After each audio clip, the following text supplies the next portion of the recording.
Friends ನಮಸ್ಕಾರ. ನಾನು ಸಹಿತ ಇವತ್ತು ಏನು ಮಾಡತ್ತನಂದ್ರೆ ತಂದೂರಿ ರೊಟ್ಟಿ ಡಾಬಾ ಸ್ಟೈಲ್ ಹೆಂಗೆ ಮಾಡಬೇಕು ಅನ್ನೋದು ತೋರಿಸ್ತೀನಿ ನೋಡಿರಿ. 1 ಕಪ್ ಮೈದಾ ಹಿಟ್ಟು ತೊಗೊಂಡೇನು, ಅದನ್ನು ಸನಸ್ಕೋಬೇಕು. 1 ಕಪ್ಪ ಗೋಧಿ ಹಿಟ್ಟು ತೊಗೊಂಡೇನು, ಅದೆರಡು ಕೂಡಿಸಿ ಸನಸ್ಕೊಂಡು ಈಗ ಈ ರೀತಿ ಸನಸ್ಕೋಬೇಕು ನೋಡಿರಿ. ಜಳಗಿಂದ ಏನ ಕಸ ಇದ್ರೂ ಹೋಗ್ತಾ ಹುಳ ಇದ್ರೆ.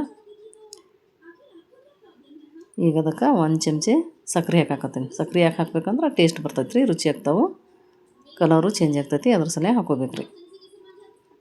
ಈಗ ಅದಕ್ಕೆ ಅರ್ಧ ಚಮಚೆ ಸೋಡಾ ಹಾಕಾಕತ್ತೀನಿ. ಇನ್ನೊಂದು ಸ್ವಲ್ಪ ಸೋಡಾ ಜಾಸ್ತಿನೇ ಹಾಕೋಬೇಕು ರೀ. ಈಗ ಉಪ್ಪು ಹಾಕಾಕತ್ತೀನಿ ರೀ, ಒಂದು ಅರ್ಧ ಚಮಚೆ. ಇದಕ್ಕೆ 1-2 ಚಮಚೆ ಆಗಟ್ಟ ಎಣ್ಣೆ ಹಾಕೋಬೇಕು ರೀ. ಇದು 1 ಕಪ್ ಗಟ್ಟಿ ಮೊಸರು ಹಾಕಾಕತ್ತೀನಿ ರೀ. ನೀರದು ಹಾಕಿ ಅದು ಹಂಗಿಲ್ಲ ರೀ. ಇದ್ರಾಗ ಒಂದು ಹಾಲು ಹಾಕೊಂಡ ನೋಡಿರಿ. ಹಾಲು ಒಂದು ಸ್ವಲ್ಪ ಸ್ವಲ್ಪ ಹಾಕೋತ ನಾದ್ಕೋಬೇಕು ರೀ. ನೀರೊಟ್ಟ ಹಾಕುವಂಗಿಲ್ಲ ರೀ. ಈ ರೀತಿ ನಾದ್ಕೋಬೇಕು ರೀ ಮೆತ್ತಗಂಗೆ. ಇದಕ್ಕೆ ಮ್ಯಾಲೆ ಒಂದು ಸ್ವಲ್ಪ ಎಣ್ಣೆ ಹಾಕೊಂಡ ಹಿಂಗೆ ನಾದ್ಕೊಂಡ ನೋಡಿರಿ. ಬುಟ್ಟಿಗೆ ಅದಕ್ಕೇನೋ ಹತ್ತವದ್ದು ಆ ರೀತಿ ನಾದ್ಕೊಂಡ 1 ಗಂಟೆ ನೆನೆ ಇಡ್ಬೇಕು ರೀ ಇದನ್ನು. ಈಗ ನೋಡಿರಿ ನೆನೆದೈತಿ. ಈಗ ಮತ್ತೆ ಹಿಂಗೆ ಒಂದು ಸ್ವಲ್ಪ ಕಿಮಿಚೆ ನಾದ್ಕೊಂಡ ತೊಗೊಂಡ ಮಾಡೋದ್ರಿ ಇದು. ಈಗ ನೋಡಿರಿ ಈ ಸೈಜ್ ಮಾಡತ್ತೀನಿ ನಾನು. ಭಾಳ ತಿಳುವೂ ಮಾಡಬಾರ್ದು, ಭಾಳ ದಪ್ಪನೂ ಮಾಡೋದು, ಮೀಡಿಯಮ್ ಸೈಜೇ ಮಾಡ್ಕೋಬೇಕು ರೀ. ತೆಳಗ ಮೇಲೆ ಹಿಟ್ಟು ಒಂದು ಸ್ವಲ್ಪ ಹಚ್ಕೊಂಡು ನಿಮಗೆ ರೌಂಡ್ ಬೇಕಂದ್ರೆ ರೌಂಡ್, ಹೆಂಗೆ ಬೇಕು ಹಂಗೆ ಲಾಟಿಸ್ಕೊಳೋದ್ರಿ ತಾವು.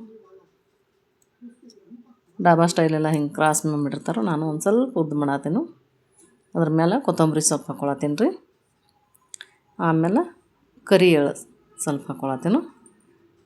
ಹಾಕ್ಕೊಂಡು ಈ ರೀತಿ ಹಿಂಗೆ ಅದ್ರ ಮ್ಯಾಲ ಮತ್ತು ಹಿಂಗೆ ಲಟ್ಟಿಸ್ಕೋಬೇಕು ರೀ. ಅಂದ್ರೆ ಅವು ಅಂದ್ಕೊಂಡು ಕುಂದಿರ್ತಾವೆ ರೀ.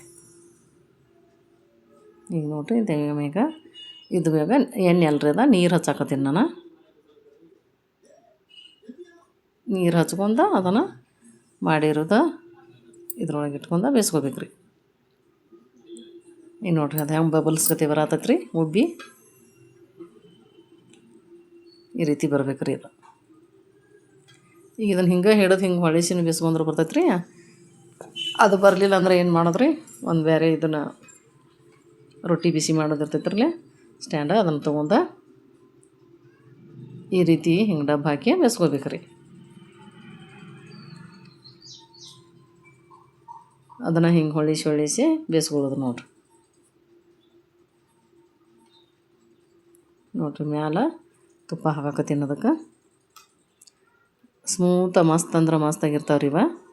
ಈಗ ಇನ್ನೊಂದೂ ಮಾಡಿ ತೋರಿಸ್ತಾನೆ ನೋಡಿರಿ. ನೋಡಿರಿ ಅದನ್ನೂ ಹಿಂಗೆ ಬೇಯಿಸ್ಕೋಬೇಕು ರೀ. ಹಿಂಗೆ ಸೈಡ್ ಹಿಡಿದು ಎರಡೂ ಕಡೆ ಹಿಂಗೆ ಬೇಯಿಸ್ಕೊಂಡ್ರೆ ಚಲೋ ಬೇಯ್ತಾವ್ರಿ.